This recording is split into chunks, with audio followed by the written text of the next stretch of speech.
Give that a toss to coat.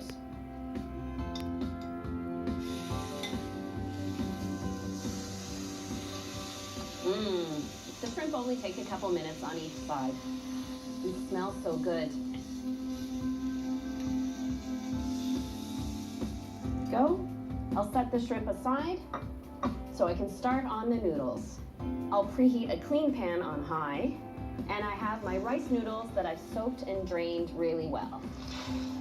Once you can feel that the noodles are soft, then you can add all of this beautiful, flavorful, laksa-inspired dressing.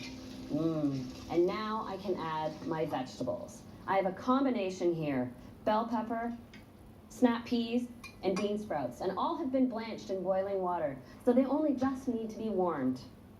The last addition, a little chopped green onion. Just like Chef Juan's laksa, where all the flavor was worked into the broth, all the flavor here is in this beautiful, flavorful, laksa-inspired dressing. All right, and finishing touch, the grilled shrimp. I have chopped egg, and I have peanuts to put on top. And there you have it, chili grilled shrimp noodles. This really does remind me of laksa. Now I can get into my recipe inspired by epok, those delicious little curry pastry pockets that you could get in street stalls all around Kuala Lumpur. My version is a sweet potato and lentil pastry pocket, starting with sauteing some onion until tender. Now a little garlic and ginger.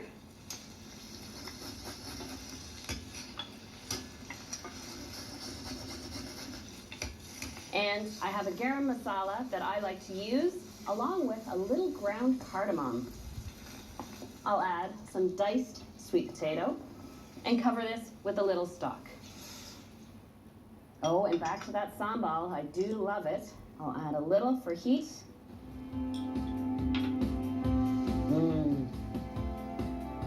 I'll cover this and simmer it for 10 minutes. Oh, this smells so good. So this is where I stir in my cooked lentils. This will cool it down a little bit, and the lentils will finish up absorbing any remaining liquid, including the last addition of a little lime juice. Now I do need to set this one aside to cool.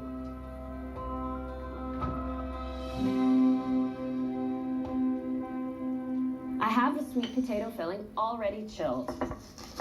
And I have some butter pastry that I've rolled and cut into rounds. You could use prepared pastry or your favorite recipe if you wish. I'll spoon a little of the chilled filling into the center and then fold it together. You want to push out any air that might be inside. You want to pinch the edges by overlapping them. And I noticed this fluted look was distinctive to the curry puffs, the epok in Kuala Lumpur. And you tuck the last little piece underneath, and there you go. And you repeat until all the pastry and the filling has been used.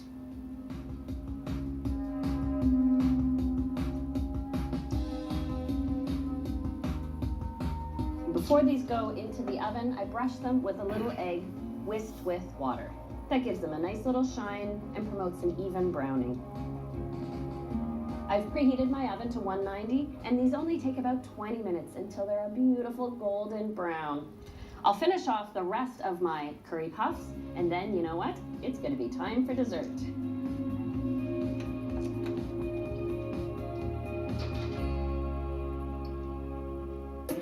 The search is on. I'm creating delicious recipes inspired by my trip to Kuala Lumpur and my time with Chef Juan. Oh, we had a good time cooking together. Now, here are my curry puffs, the ones that came out of the oven first and have cooled. They are just absolutely lovely. Look at that, flaky pastry and that curry filling inside. This is a perfect snack. I'm just going to set these aside for later because I want to move on to dessert. I was inspired by Chef Juan's dessert, onde2, that sweet little coconut treat. And you know what? They reminded me of one of my favorite treats I make at home, coconut donut holes. First, I combine all my ingredients in a bowl. So I've got sour cream, granulated sugar, which does dissolve into the sour cream.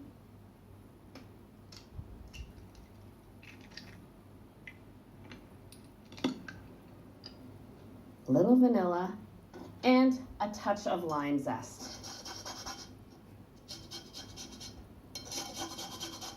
I find that when I add the lime zest to my wet ingredients, I get a more even lime flavor in my donuts.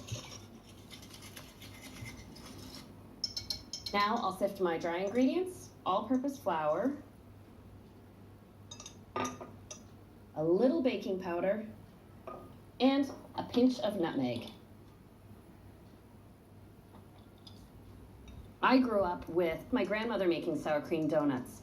So just like Chef Juan appreciated his own family recipes, this is one of my favorites. I'll add the flour mixture to the wet mixture and just give this a little stir to combine it.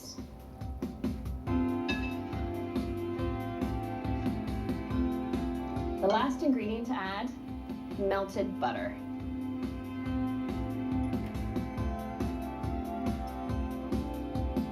Now it's time to cook the batter, and where Chef Juan boiled his onde2, I'm going to fry my donuts.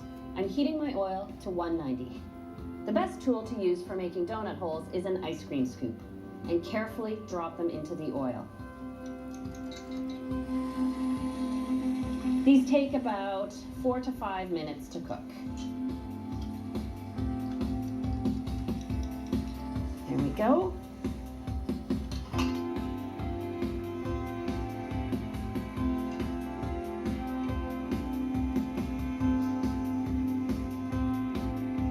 While these drain and cool down a little bit, I'm going to prepare the glaze.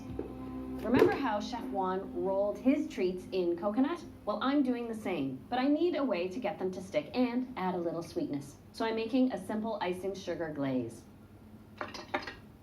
I've got an egg white that I'll just loosen up by whisking.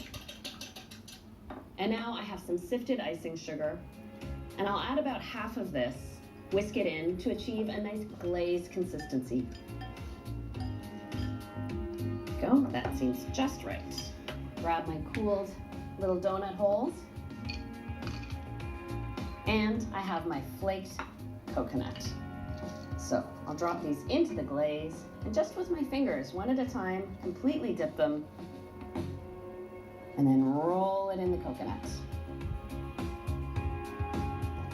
This may be a sticky, messy job, but I find kids are quite quick to volunteer for this task. And there you have it, my coconut donut holes. Absolutely impossible to resist. I had such a great day with Chef Juan, and he's really inspired me to create some fantastic dishes, from the chili grilled shrimp noodles to my sweet potato and lentil curry pockets, and of course, these donut holes. I hope that my trip to Kuala Lumpur has inspired you to try something new.